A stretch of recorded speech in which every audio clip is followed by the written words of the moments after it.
Comment faire réagir son ex aujourd'hui? On va voir 7 techniques infaillibles pour faire réagir son ex. En tout cas, encore une fois, comme chaque début de vidéo, maintenant chaque début de podcast avec Lucie, on te souhaite le meilleur, on souhaite faire en sorte, enfin nous notre devoir entre guillemets, c'est de te rapprocher le plus de ton ex. On n'est pas des marabouts ni quoi que ce soit. On veut juste augmenter tes chances de récupérer ton ex avec les conseils. Peut-être que sur les 7 tactiques qu'on va te donner pour faire réagir son ex, il n'y en a qu'une qui va marcher pour toi.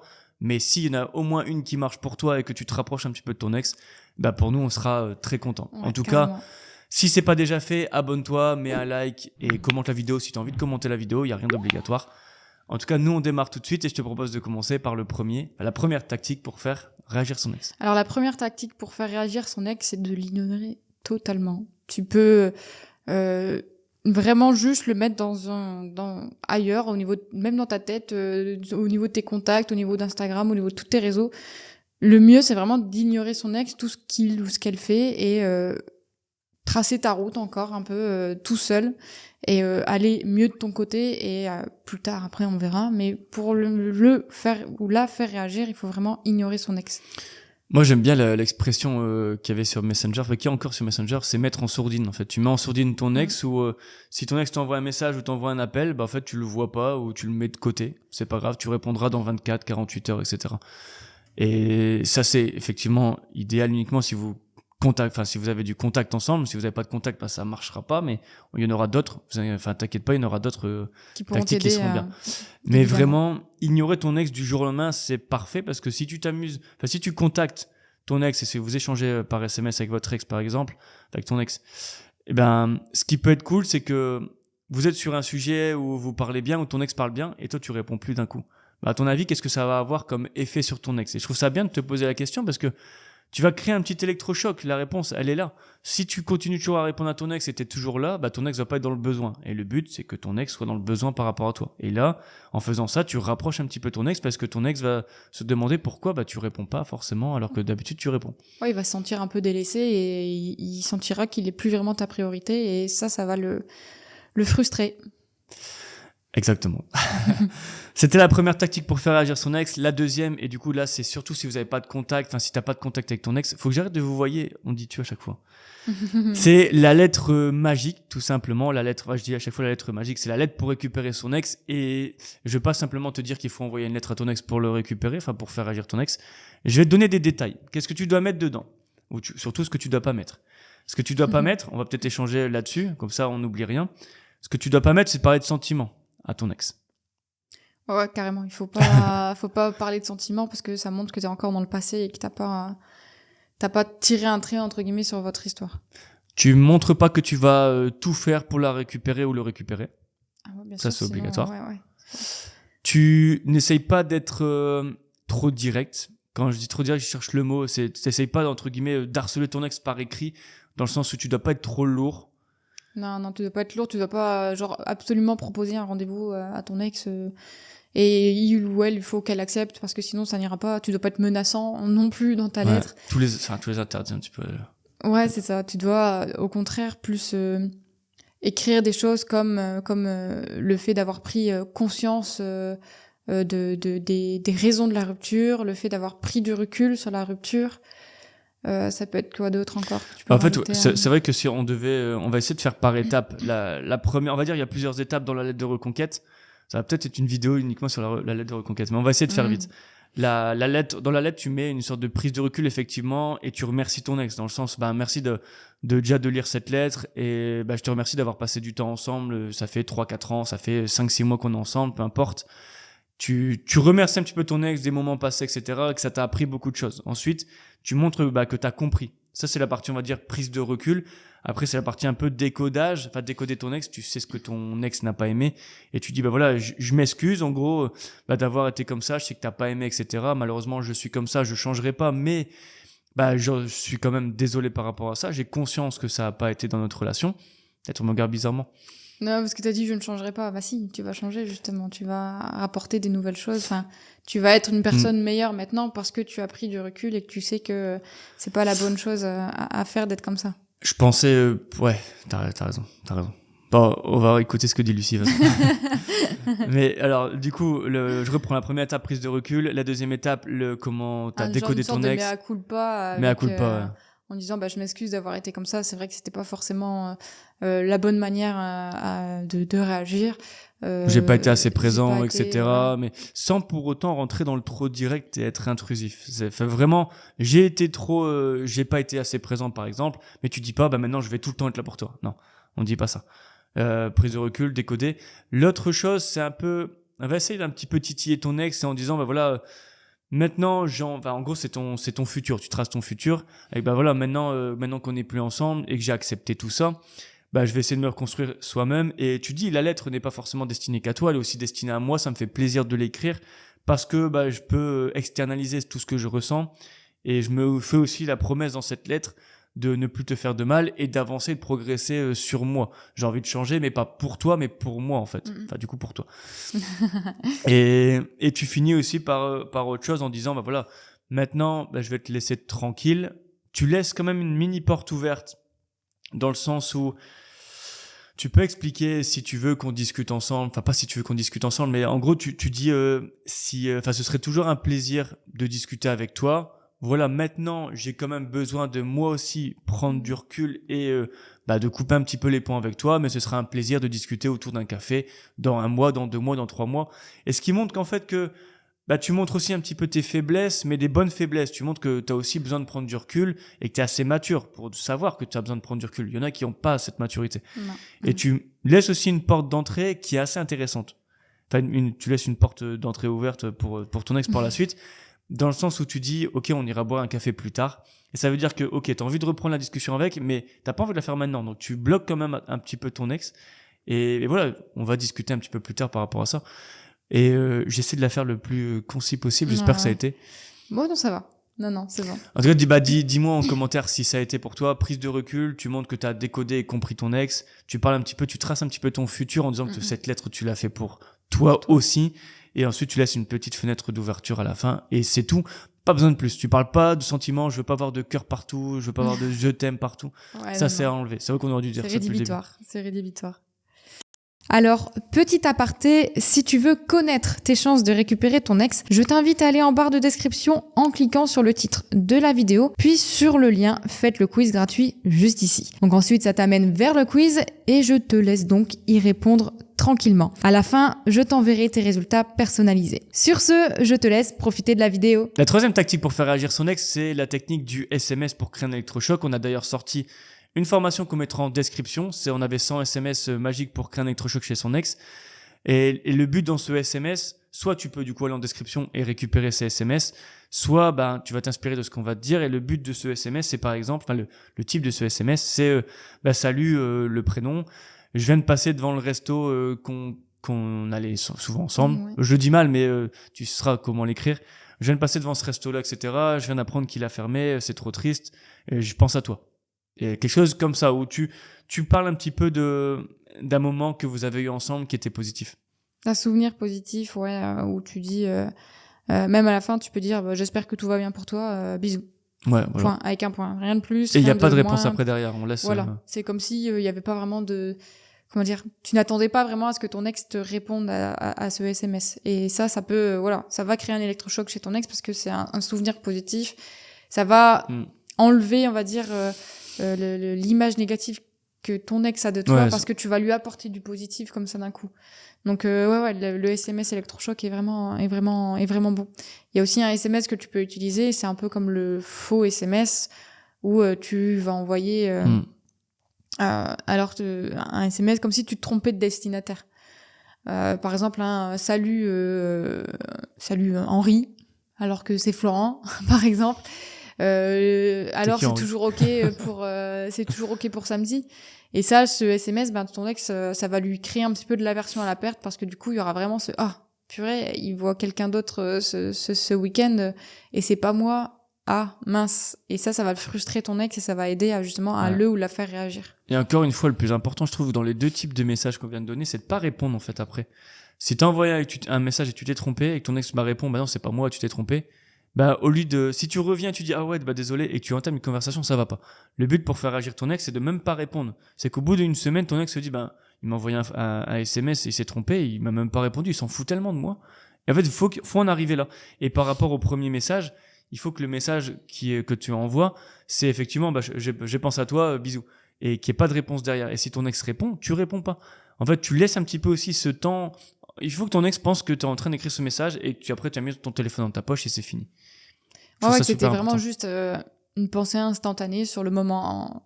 T'es Ouais, zéro et après t'es passé un peu comme si t'étais passé à autre chose. Ouais. Ouais. Le quatrième, du coup, la quatrième tactique pour faire réagir ton ex instantanément, c'est de le bloquer. Et quand on dit le bloquer, il faut forcément le bloquer minimum, on va dire 15 jours pour pouvoir vraiment avoir un effet chez ton ex. Parce que si tu le bloques qu'une journée, alors ça va pas forcément être très utile, on va dire. Le bloquer 15 jours, ça va être un peu équivalent au fait de l'ignorer, sauf que là, ça va t'aider plus facilement parce que tu auras vraiment plus sur les réseaux sociaux des messages, les trucs de ton ex, les publications. Il y a rien de tout ça qui va venir te chambouler, toi, et qui va te polluer l'esprit, ouais. Et du coup, ce sera beaucoup plus facile, justement, pour toi d'ignorer ton ex quand tu le bloques comme ça pendant 15 jours. Ouais. 2 choses importantes là-dessus. Ça ressemble un petit peu aux séances radio, ce qu'on dit. Enfin, ça peut faire partie des séances radio, mais bloquer ton ex, c'est effectivement pour montrer à ton ex que c'est bon, maintenant c'est fini. Et donc, tu peux créer un petit électrochoc, un petit déclic, surtout si tu le fais 1 semaine, 10 jours, 15 jours. Et la deuxième chose qui est aussi importante, et comme dans le silence radio, c'est que tu travailles pour toi. Tu te dis, ok, je bloque mon ex 15 jours, après je débloquerai mon ex. Pendant ces 15 jours, qu'est-ce que je vais faire? Admettons, je me dis, je vais me chauffer pour m'augmenter, entre guillemets. Je dis n'importe quoi. Je vais faire en sorte d'être une meilleure personne de moi-même. Donc, je vais me remettre au sport, je vais faire 4 séances de sport. Admettons, je vais faire 2 séances de sport, 1 par semaine. Je vais relire le livre que j'avais envie de lire. Je vais apprendre l'italien parce que j'ai envie d'apprendre l'italien. Et tu te remets dans plein de petits projets qui font que tu vas être occupé. Tu vas moins regarder ton téléphone parce que ton ex est bloqué. Et tu reviendras petit à petit. Et quand tu vas revenir et débloquer ton ex va aussi te poser des questions. Et toi, tu seras là. Tu auras déjà, entre guillemets, fait ton deuil de la relation parce que tu auras travaillé à fond sur toi. Que ce soit 10 jours, 15 jours ou un peu plus. Ouais, comme tu l'as dit, ça va t'aider à vraiment faire le deuil de la relation et aller mieux. En fait, tu iras mieux plus vite. Ça va pas soigner, mais tu iras mieux plus vite. Exactement. Ok, c'est bon. Si c'est bon pour toi, en tout cas, je pense qu'on a dit ce qu'il fallait pour bloquer, enfin, par rapport à bloquer son ex. Moi, je vais parler du coup de la 5e technique pour faire agir son ex, c'est de sortir avec le sexe opposé, ce qui est un peu de la jalousie. On en a parlé dans une autre vidéo en plus qu'on a tournée il y a pas longtemps, qu'on a tourné tout à l'heure et qui passera 1 semaine après sur la chaîne. Et en gros, sortir avec une personne du sexe opposé, ça veut pas forcément dire aller coucher avec ton ex. Ça veut pas forcément dire aller coucher avec quelqu'un d'autre. C'est vraiment flirter ou discuter, faire de nouvelles rencontres avec le sexe opposé. Et si ton ex le voit, ça peut créer un électrochoc et faire réagir ton ex. Et c'est pas une mauvaise technique de manipulation, bien au contraire, c'est pas une technique de manipulation non plus. C'est juste que tu fais une nouvelle rencontre, ton ex t'a dit que c'était fini, t'as le droit d'aller voir d'autres personnes, t'as le droit d'aller discuter, tu dois être ouvert encore. Si tu te fermes et que tu restes chez toi, tu vas déprimer tout le temps. Si tu restes ouvert et que tu fais une rencontre, même si c'est une rencontre par mois, c'est pas grave. Tu vas rencontrer quelqu'un, tu vas même dans un speed dating, tu vas rencontrer du monde. Et si ton ex commence à le savoir, parce que tu vas rencontrer une personne sur 15 et qui va être bien, et si ton ex le voit qu'au final tu flirtes avec quelqu'un d'autre et que vous vous plaisez, peut-être que vous serez pas forcément ensemble, vous êtes amis, ce sera cool. Ouais, et pour ça, il y a aussi des applications qui existent, des applications où ça peut être que des rencontres amicales. Ouais, alors je pense que toi c'est Lies Up, je crois, Lies Up ou quelque chose comme ça. Il y a plein de effectivement, il y en a plein des applications comme ça pour rencontrer des personnes dans un but amical. Ouais, parce que c'est vrai que avec l'âge, c'est un peu plus compliqué quand on a 40, quand on a 50, quand on a 60, quand on a même 30 ans, hein, faut pas se le cacher. Se faire des amis, c'est moins facile que quand on est au lycée ou au collège ou autre. Donc pour le coup, utiliser cette application, c'est pas être un loser, parce que je parle de ça parce que dans ma tête où j'ai déjà entendu en tout cas des personnes le dire, c'est vrai, et ça m'a un peu choqué, genre non, en fait, il y a rien de bizarre à utiliser des applications pour rencontrer des gens et pour se faire d'autres amis, en fait, parce que dans la vie tous les jours c'est pas forcément facile de le faire. Donc et comme l'a dit Florent, rencontrer des nouvelles personnes, que ce soit du sexe opposé ou non, ça va quoi qu'il arrive t'aider à aller mieux.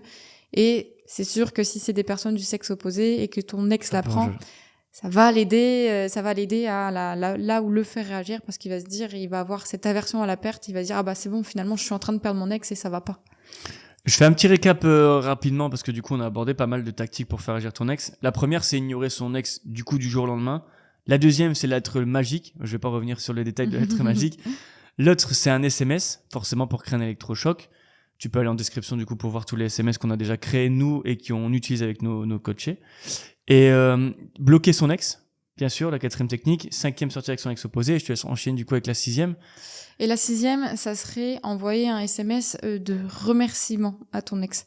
Et ça, c'est énorme parce que ça fait beaucoup réagir. Alors, le type de SMS, c'est par exemple, je te remercie pour toutes ces années, c'était super. Tu m'as ouvert les yeux, tu m'as ouvert... appris beaucoup de choses. Et en tout cas, c'est super pour l'avenir, quoi. Et point. Rien de plus, rien de moins. Il faut vraiment juste que ça soit genre un SMS de remerciement par rapport à la relation que vous avez eue et que le fait qu'il y ait eu la rupture, ça t'a ouvert les yeux. Rien de plus, rien de moins. Et après, alors c'est pas forcément que tu ne réponds plus à ton ex, mais tu mets un peu ton téléphone de côté pendant 1 ou 2 heures et après tu verras à ton retour si ton ex t'a répondu. Souvent, très souvent, ton ex te répond. Parce que c'est un SMS c'est pas un SMS méchant où t'as pas envie de répondre, c'est plutôt un SMS un peu bienveillant, un peu voilà, je te remercie pour ça. Puis le fait d'être remercié, ton ex va forcément se poser des questions, pourquoi il me dit ça, et il voudra forcément en savoir plus, donc il va forcément te répondre. Ça marche quand même pas mal parce que ça titille un petit peu l'ego quoi qu'il arrive, que ce soit si ça titille beaucoup ou pas beaucoup l'ego, ça le fait en fait. En fonction de ton ex, comment il ressent ça en fait. Et je trouve ça ultra bien. Effectivement, un SMS de remerciement, c'est ce que ton ex n'a pas l'habitude de recevoir. Ton ex a l'habitude de recevoir des messages, comment ça va, est-ce que tu as envie qu'on se voit, etc. Là, si tu envoies un message à ton ex, bien sûr, faut pas l'envoyer juste après avoir dit je t'aime. Mais je dis je t'aime, c'est pour j'extrapole, mais en gros, il faut l'envoyer 1 semaine après que tu aies plus de contact avec. Merci, cette semaine, on n'a pas discuté ensemble, mais ça m'a fait beaucoup de bien. J'ai pu prendre de la distance par rapport à la rupture. Et voilà, j'ai commencé à travailler sur moi sans en dire plus. Et voilà, je te remercie quand même pour ça. Et c'est tout. Bonne continuation, entre guillemets, à toi. Alors, bonne continuation, j'aime pas trop ce truc, mais je te souhaite le meilleur pour la suite. Bisous. Hop. Ouais, en fait, ça montre un peu que toi, tu as réussi à passer outre la rupture, que tu vas déjà mieux en soi. Et ça va forcément titiller l'ego de ton ex. Il va se dire, en fait, aussi rapidement, il est passé à autre chose. Il a déjà tourné la page. Et ton ex va forcément vouloir se rapprocher de toi pour savoir peut-être est-ce qu'il a déjà quelqu'un, pourquoi il a tourné la page aussi vite, comment il a fait. Et ça va forcément frustrer ton ex et il va vouloir avoir ses réponses. Yes. La 7e tactique pour faire agir son ex, c'est de challenger ton ex. Et pour ça, j'ai un exemple concret. C'est que tu peux envoyer à ton ex, j'ai fait une formation où j'ai appris à faire des massages de dingue. Je suis sûr que tu vas kiffer. Et tu laisses ça comme ça. Alors ça envoie un mini challenge à ton ex dans le sens où tu vas le titiller et ton ex va se dire il fait des massages maintenant, ça fait longtemps que j'en ai pas eu, cool, ça m'attire en fait. Et je trouve ça super intéressant. Il y a ce côté-là où tu peux vanter entre guillemets une nouvelle compétence que tu as. Effectivement, aussi faire l'inverse et là challenger vraiment directement ton ex avec je suis sûr que t'es pas capable j'en sais rien, je vais dire des bêtises, mais je suis sûr que t'es pas capable de me battre si on fait une course à 2. Alors c'est pas ça que tu dois envoyer à ton ex, mais entre guillemets s'il y a quelque chose, par exemple je suis sûr de faire les meilleurs cookies que toi si ton ex adore faire des cookies. Et il faut prendre un exemple par rapport à ce que ton ex aime bien faire et que souvent vous avez une petite compétition entre vous mais sympa, et en fait de dire c'est bon, maintenant je suis sûr que je vais te battre à ça, tu vois. Si par exemple je jouais ensemble à la Nintendo Switch ou à la PlayStation ou sur l'ordi, peu importe, ou aux dames ou aux échecs, je suis sûr que cette fois-ci je vais te battre aux échecs. Et tu challenges un petit peu ton ex. Ouais, ça va permettre de recréer une complicité avec ton ex que tu as perdu du coup depuis la rupture, et ça va repermettre après de toujours après se challenger encore plus. Puis ça permet aussi d'avoir ce côté waouh, c'est de raviver un petit peu la flamme qui était plutôt éteinte parce que il y avait eu de la routine par exemple, parce que c'était plus trop ça dans votre couple. Et le fait de challenger, ça va aussi titiller l'ex, quoi qu'il arrive. Ton ex va vouloir répondre à ce challenge, il va vouloir le relever. Donc ça va t'aider à ce que ton ex accepte encore plus du coup de te revoir, parce qu'entre guillemets, il va forcément devoir te revoir pour réussir ce challenge, quoi. Moi, si par exemple on n'était plus ensemble et que tu me dis je suis sûr que t'es pas capable d'aller faire du surf, tu me retrouves dans 1 semaine sur les plages et je suis en train d'essayer de faire du surf. Alors j'ai jamais fait de surf pour l'instant, mais j'aimerais trop en faire. mais voilà, franchement, challenge ton ex, trouve un truc qui est ultra intéressant, que ton ex aime beaucoup, admettons, je vais essayer de trouver, on va essayer de trouver d'autres exemples quand même qui nous viennent en tête, parce qu'il y a quand même la cuisine qui peut être pas mal. Je sais que ça peut être, les deux peuvent être intéressants. De se dire, ok. Je peux faire les meilleurs cocktails maintenant. Ouais, cocktail, c'est super bien aussi. Je fais les meilleures pâtes bolo du monde maintenant. Tu m'en diras des nouvelles. Enfin, vraiment des choses comme ça. Ça peut être bon. Tout ce qui tourne autour de l'alimentation, ça aide souvent. Les cocktails, ça aide aussi bien. J'aime bien l'idée des cocktails parce que du coup, tu fais une soirée avec et du coup, vous passez un bon moment ensemble. C'est pas que manger, etc. Bah, vous êtes là en train de boire un verre ensemble. C'est forcément de la détente. Donc, c'est cool. Essaye de dis-nous en commentaire, du coup, toi, ce qui te fait penser, enfin, quel sera le challenge que tu vas donner à ton ex? Ouais, ça pourrait carrément nous intéresser. Et pour d'autres aussi qui regardent cette vidéo, qui ne savent pas trop quoi envoyer à leur ex pour les challenger, ça peut aussi leur donner des idées. Ouais, sur ce, n'hésite pas, du coup, à les récupérer, les 100 SMS, du coup, dans la description. Et t'as aussi un lien directement pour prendre rendez-vous avec Lucie en coaching. En tout cas, nous, on te laisse là-dessus. Bisous. Salut!